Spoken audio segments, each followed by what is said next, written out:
Personally, mas prefer ko na lang makakita kesa makarinig. Kasi for some reason, iba talaga yung impact nila. It feels like they are really trying to let you know na nakikipag-usap sila sa'yo at pinapaalam nila yung presence nila.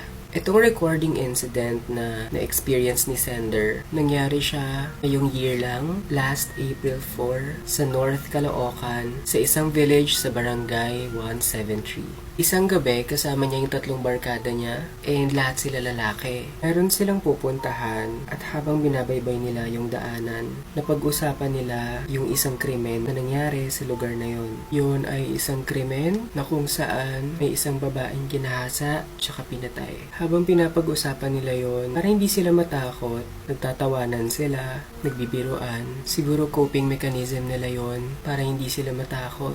Habang kinikwento ng isang kaibigan nila yung insidenteng yun, yung sender ay nag-decide na videohan yung pagkikwento ng kaibigan niya. Nung una, akala nila normal na video lang, hanggang sa pinanood na nila yung video, and ito yung nakuna nila. This is where the ate girl has been raped and murdered by his own sakit sa mata na ulo.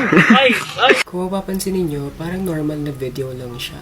Hindi mo iisipin may kakaiba sa kanya. Wala namang nagpakita, wala namang activity, pero maririnig ninyo na may babaeng sumisigaw sa background. This is where the ate girl has been raped and murdered by his own sakit sa mata na ulo.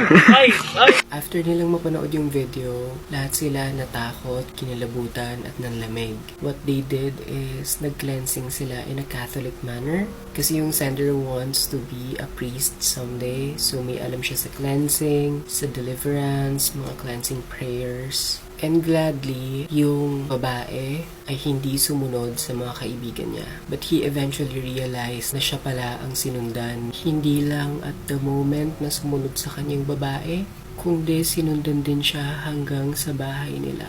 Kagaling niya sa labas, dumiretso siya sa kwarto niya, and habang naglalakad siya papunta sa kwarto niya, may nakita siyang babaeng nakatayo sa may bandang pinto. Agad-agad, kinuha niya yung kanyang rosary, nagdasal ng Latin prayers, and eventually nawala yung black figure. Minsan yung babae nakikita niya pa rin, pero hindi na sa loob ng bahay niya. Madalas nakikita niya sa gate nila. Most of the time nakatayo lang sa gate, yung tipong parang gusto niyang pumasok. Kasi as per the sender, ilagay siya ng Saint Benedict medallion sa gate nila. Yung medallion daw na yon ay blessed ng isang pare. So that serves as their protection laban sa kung anumang masamang elemento.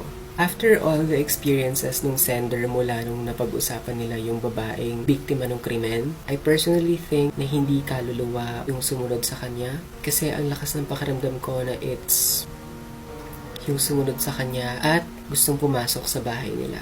Do you think nagambala lang ba nila yon? Or is it really the girl? At kung kayo yung nasa sitwasyon ni Sender, what would you do? That's it for my video. Kung meron din kayong mga horror stories na katulad ng kay Sender, you can message me on Instagram. You can share stories to me there, and I will happily share it here if you'd approve. Thank you so much for watching, and for more videos like this, please like, comment, and follow for more. Bye everyone!